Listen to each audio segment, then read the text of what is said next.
আজকে আমি চলে গিয়েছিলাম গাজীপুরের ফারিস্তা রেস্টুরেন্টে। কিভাবে গেলাম, কত টাকা খরচ হলো, সবই দেখাবো আজকের ভিডিওতে। হ্যালো বন্ধুরা, welcome to my new blog. আজকে আমি যেতে চলেছি আমাদের গাজীপুরে অবস্থিত ফারিস্তা রেস্টুরেন্টে। আশা করি আজকের ব্লগটি আপনাদের ভালো লাগবে। তো আমি দেরি না করে উঠে পড়লাম একটা অটো রিক্সাতে। রিক্সাতে ওঠার পর দেখতে পেলাম আকাশটা খুব মেঘলা।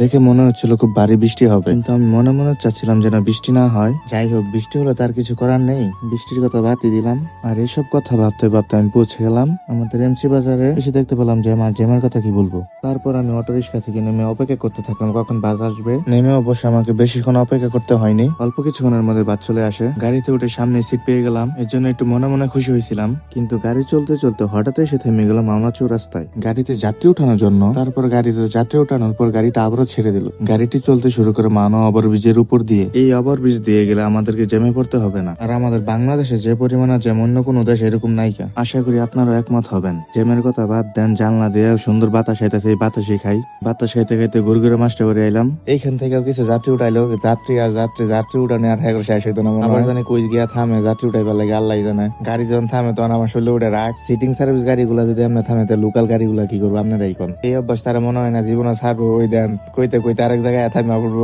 এই যে বুঝা যাইতেছে খুব ভালো করে, এই যে এইখানে থামবো রাজেন্দ্রপুরে, আবার থামে পড়ছে। এইখান থেকে কিছু যাত্রী উঠে আবার তারা গাড়ি ছাইরা দিল। গাড়ি ছাড়তে ছাড়তে আস্তে আস্তে সামনে যাইতেছে। এইভাবে যাত্রী উড়ানি নামানি থাইকা নাটক করতে করতে হঠাৎ করে আমি এসে পৌঁছে গেলাম আমাদের গাজীপুর চৌরাস্তায়। গাজীপুর আসে দেখলাম রাস্তাঘাট সব ভিজা। এদিক দিয়ে মনে হয় খুব বৃষ্টি হয়েছে।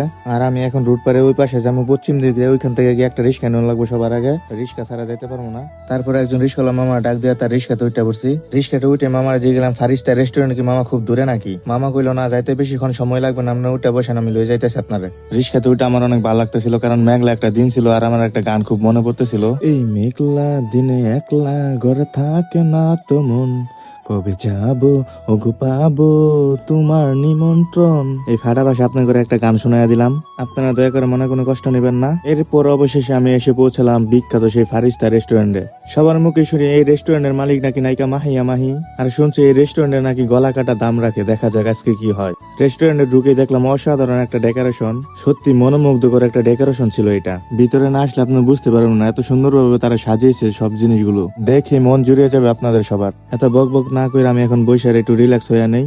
তারপর ভেবে দেখি কি কি খাওয়া যায়। কিছুক্ষণ পর ওয়েটার আমাকে খাবারের মেনুটা দিয়ে চলে যায়। মেনু দেখার পর আমি অর্ডার দেওয়া দিলাম মাটন বিরিয়ানি, যার দাম 590 টাকা। এরপর অপেক্ষা করতে থাকলাম খাবারের জন্য। ওয়েটার কিছুক্ষণের মধ্যে খাবার নিয়ে আসে আমার কাছে। তো খাবার থেকে আর বসে থাকতে পারলাম না, খাবার থেকে খাইতে শুরু করলাম। সারা জীবন আমি হাত দেখাই আইসি, আমার চামচটা খাওয়া লাগতেছে। খাবারটা খাইতে খুব মজা লাগতেছে, কিন্তু বিরক্ত লাগতেছে একটা জিনিস, সেটা হলো চামচ দিয়ে খাওয়া। এই জন্য চামচ রেখে আমি হাত দেখাওয়া শুরু করলাম। হাত দিয়ে খাইলে একটু অন্যরকম মজা পাওয়া যায়, আপনারা খুব ভালো করেই জানেন। যে মজাটা আমি চামচ দিয়ে খাইলে পাইতাম না। আর এতগুলো খাবার ছিল, আমার মনে হয় না আমি একা একা খাইয়া শেষ করতে পারবো, কিন্তু খেতে আমাকে হবে, কারণ খাবারটা অনেক দারুণ ছিল। আর এই মাটন বিরিয়ানির সাথে তারা দিয়েছিল পাপড়, চিকেন তান্দুরি, মিক্স সালাদ, একটা সফট ড্রিঙ্কস। তো ফাইনালি আমার খাওয়া দাওয়া শেষ হলো। খাওয়া দাওয়া শেষ করে দেখতে পেলাম এইখানে একটা মিউজিক জোন আছে। এখানে বসে সিঙ্গাররা সুন্দর সুন্দর গান গায়, যা আপনাকে মনোমুগ্ধকর করে তুলবে। আমি বসে বসে গান শুনতেছি, গানগুলো শুনতে অনেক ভালো লাগতেছিল আমার। তো বন্ধুরা, আজকের ব্লগটা ছিল এই পর্যন্তই। আজকের ব্লগটা আপনাদের কেমন লাগছে জানাবেন আমাকে। দেখা হবে অন্য আর একদিন নতুন একটা ব্লগ নিয়ে। সেই পর্যন্ত সবাই ভালো থাকবেন, সুস্থ থাকবেন। আসসালামু আলাইকুম।